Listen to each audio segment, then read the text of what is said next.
Bonjour à tous, le tournoi Destination revient et je vais donner mon 15 de France type et les remplaçants pour la première rencontre face à l'Italie. Ce tournoi 2023 est important car les Bleus tenteront de faire un deuxième grand chelem d'affilée, chose qui est arrivée une seule fois dans l'histoire. Ça passera entre autres par 2 victoires, en Angleterre et surtout chez l'autre favori de la compétition, l'Irlande. Aussi, ce tournoi est la dernière compétition internationale avant la Coupe du Monde 2023 en France. La compo de Galtier sera donc scrutée avec intérêt. Bien sûr, je vous invite à donner votre composition dans les commentaires.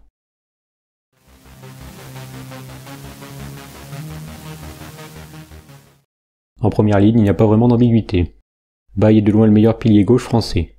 Au talon, Julien Marchand est en forme internationale avec Toulouse, hyperactif, puissant, précis en touche et grattant un nombre incalculable de ballons dans les rucks. À droite, le solide Antonio complète cette première ligne physique et mobile. En deuxième ligne, il était le grand absent de la tournée de novembre et l'un des grands artisans du Grand Chelem 2022. C'est Paul Willemse qui retrouve logiquement sa place pour former un axe droit de poids avec Antonio. En 4, la blessure de Woki est forcément préjudiciable par rapport à ses automatismes avec Willemse. Pour autant, sa saison étant mitigée au Racing, je ne l'aurais pas mis titulaire. Bastien Chalureau est une option intéressante car il joue dans le même club que Willemse, mais je lui préfère sans hésitation Thibaut Flament. Très beau en bleu en 2022, ayant un profil aérien précieux. Physiquement il a bossé et ça s'est vu contre l'Australie et l'Afrique du Sud en novembre. En troisième ligne, choix relativement simple, Aldrit est le meilleur international français de 2022 et sûrement le meilleur numéro 8 mondial à l'heure actuelle.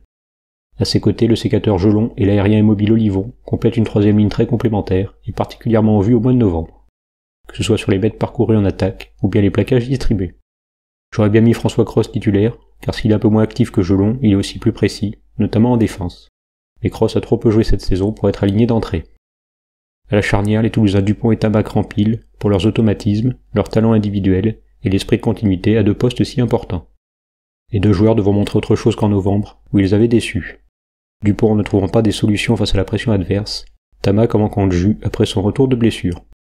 Au centre, le plus capé des tricolores va rempiler. Il s'agit bien sûr de Ficou, essentiel sur le plan défensif en particulier.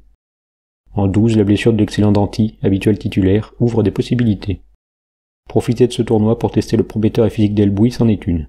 À un poste où la France ne peut plus compter sur Vakatawa, retraité forcé, et vraisemblablement Vincent, en convalescence suite à une nouvelle grave blessure au genou. Néanmoins, je mets le Bordelais Moefana, puncher athlétique et bon défenseur. Parfois utilisé à l'aile, sa performance au centre contre l'Afrique du Sud, déjà en remplacement de Danty blessé suite à l'agression de Dutoit, avait été excellente. Je le préfère largement au centre qu'en ailier. C'est aussi à ce poste qu'il est le plus utilisé à Bordeaux. Sur l'aile, pas besoin d'argumenter autour de la présence de Penaud, redoutable finisseur et capable de beaux exploits individuels. Sur l'autre aile en revanche, il y a débat. Avec seulement 80 minutes jouées cette saison et 2 sérieuses blessures déjà, c'est bien trop tôt pour aligner Gabin Villiers. Raka étrangement pas sélectionné malgré ses 7 essais en top 14 et sa grande forme offensive. Lebel est le choix a priori le plus logique, car c'est le seul ailier de la liste, avec Penaud, à avoir connu la sélection. À son avantage au Japon en juillet dernier, il a depuis perdu du crédit, avec des prestations moins abouties à Toulouse. Clairement, c'est l'opportunité de tester un novice, entre le Bordelais Biel Biarré et le Lyonnais Dumortier, prime à ce dernier. Meilleur réalisateur du top 14 avec 8 essais, et en très grande forme aussi en Coupe d'Europe.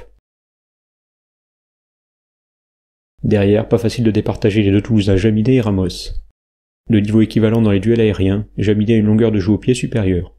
Un atout parfait pour le jeu de dépossession de Galtier. Je pense que le sélectionneur le choisira à l'arrière. Personnellement, je préfère Ramos, meilleur relanceur et révélation du mois de novembre. Aussi, Ramos affiche des stats de buteur au-dessus de celles de Jaminet, un plus crucial alors que les matchs internationaux se jouent sur des détails. Sur le banc, Wardy a gagné sa place en novembre face au décevant Priso. Au talon, Barlow, déjà 4 sélections, a un temps d'avance sur son concurrent Bobigny, grosse surprise de la liste de Galtier. À droite, Falatea Pro en novembre qui était un excellent impact player, très à son aise dans le jeu courant. Ensuite, j'opte pour un banc à 6 avant, pour rivaliser physiquement sur 80 minutes. Comme Flamand peut jouer 3ème ligne sans problème, j'y place 2 deuxièmes lignes.